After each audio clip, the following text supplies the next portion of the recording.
So just yesterday, President Trump and Vice President J.D. Vance invited Zelensky, who's the Ukrainian president, to the White House. And they had a meeting talking about, how they were going to do a ceasefire, stop the war, how Zelensky's basically playing with World War III, the money that we've given them, the $350 billion, all of that, right? And the meeting didn't go the way that most people thought it would. Zelensky started bugging out a little bit and getting a little bit disrespectful. So let's see exactly what the hype is about. You want me to say really terrible things about Putin and then say, "Hi, Vladimir, how are we doing on the deal?" It doesn't work that way. I'm not aligned with Putin. I'm not aligned with anybody. I'm aligned with the United States of America and for the good of the world. I'm aligned with the world, and I want to get this thing over with. You see the hatred he's got for Putin. It's very tough for me to make a deal with that kind of hate. He's got tremendous hatred, and I understand that, but I can tell you the other side isn't exactly in love with, him either. So it's not a question of alignment. I'm aligned with the world. I want to get the thing set. I'm aligned with Europe. I want to see if we can get this thing done. You want me to be tough? I could be tougher than any human being you've ever seen. I'd be so tough. But you're never going to get a deal that way. So that's the way it goes. All right, one more question. I want to respond to this. So look, for 4 years in the United States of America, we had a president who stood up at press conferences and talked tough about Vladimir Putin, and then Putin invaded Ukraine and destroyed a significant chunk of the country. The path to peace and the path to prosperity is maybe engaging in diplomacy. We tried the pathway of Joe Biden of thumping our chest and pretending that the President of the United States' words mattered more than the President of the United States' actions. What makes America a good country is America engaging in diplomacy. That's what President Trump is doing. Can I ask you? That's kind of why I like Trump, because he's a businessman. He knows how to negotiate. He knows how to talk. He knows what he can use to leverage, to get himself in a better position. And with him being president, he's not only getting himself in a better position whenever he does these things, he's getting the whole United States in a better position. It doesn't benefit anybody except for the victor if we all go to war. But before there can even be a victor, there's going to be substantial loss.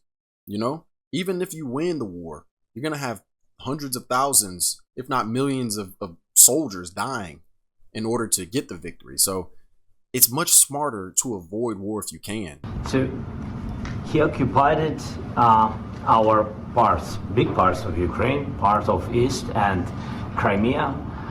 So he occupied it on 2014. So during a lot of years, so I'm not speaking about just Biden, but those time was Obama, then President Obama, then President Trump, then President Biden, now President Trump, and God bless, now President Trump will stop him. But during 2014, nobody stopped him. He just occupied and took. He killed people. Why is he talking like he's weak? What do you mean nobody stopped him? That's not our job to stop him. You're the one that has a country bordering him. I understand we're your ally, but that's not our responsibility to come in and stop him because you don't like what he's doing. That ain't got nothing to do with us, man. Like he just want to sit back and kick his feet up and have us come through. Nah, man. Nobody stopped him. You know that we had conversations with him, a lot of conversation, my bilateral conversation, and we signed with him, me, like a new president. In 2019, I signed with him the deal. I signed with him, Macron and Merkel, we signed ceasefire. Ceasefire. All of them told me that he will never go. We signed him with gas contract. Yes, but after that, he broken this ceasefire. He killed our people and he didn't exchange prisoners. We signed the exchange of prisoners, but he didn't do it.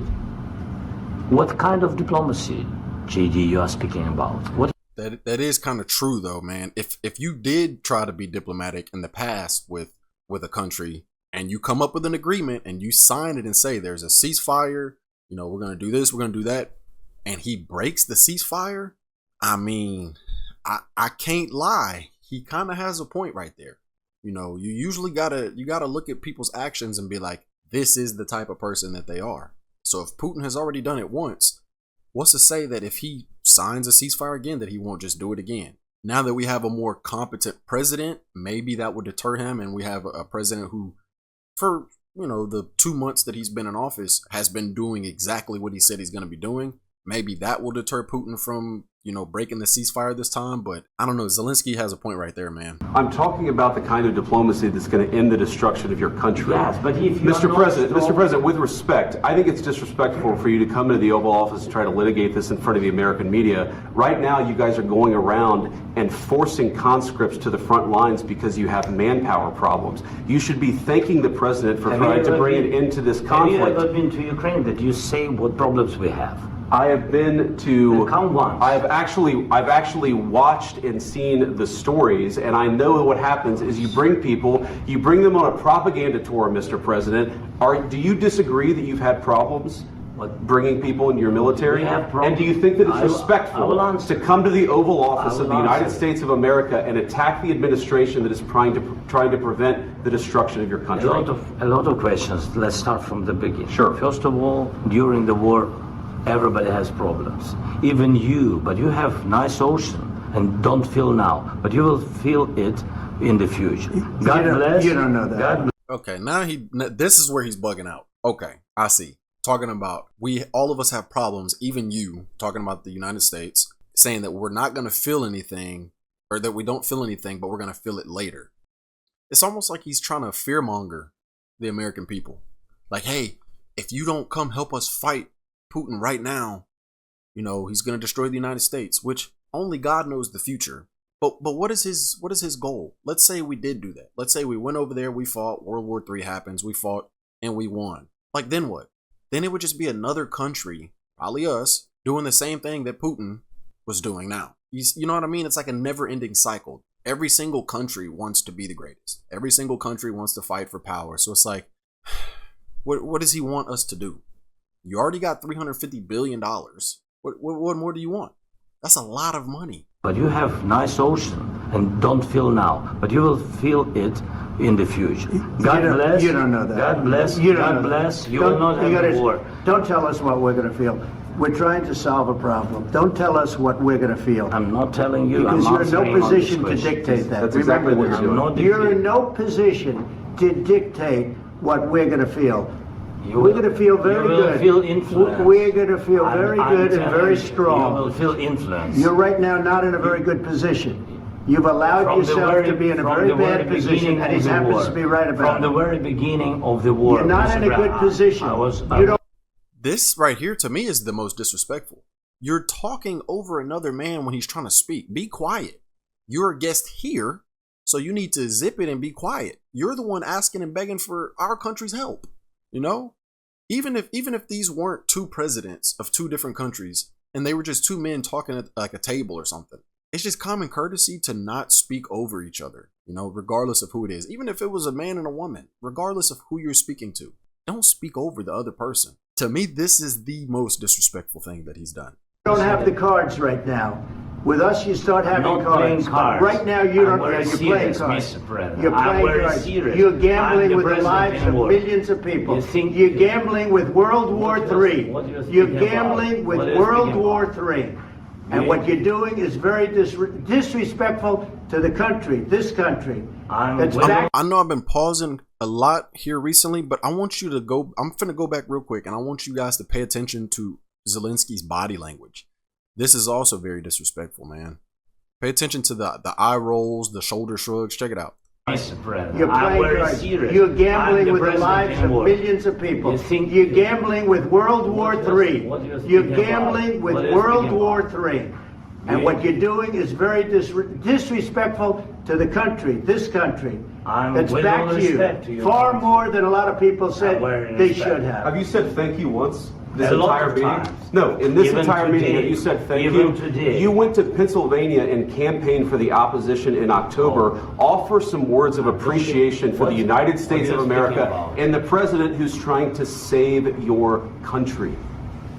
Please, you think that if you will speak very loudly about the war, you He's can... not speaking loudly. He's not speaking loudly. Your country's in big trouble. Can I Wait a minute. answer? No, you've done a lot of talking. Your country. All right, I'm going to go ahead and stop it right here. I'm going to link the video in the description if you want to see the whole 10-minute video.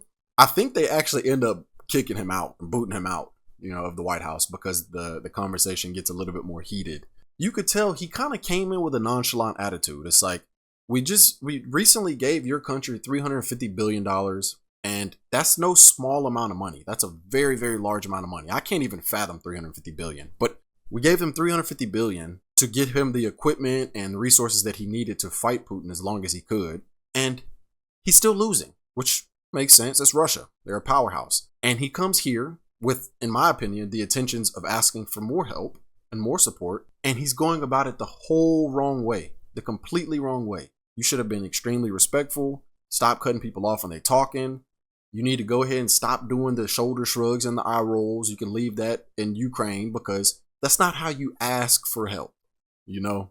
Now, we don't expect you to come over here groveling or nothing, because at the end of the day, you're a man and your country's at war. So you need to be, you need to be stern and firm. But nah, man, you came over here a little bit too disrespectful. So hopefully they do find a peaceful way to stop this war, because I'm not trying to get drafted. I'm gonna be real with you. I'm fighting age. I'm not trying to go out and risk my life for resources and land that I'll never even get to benefit from.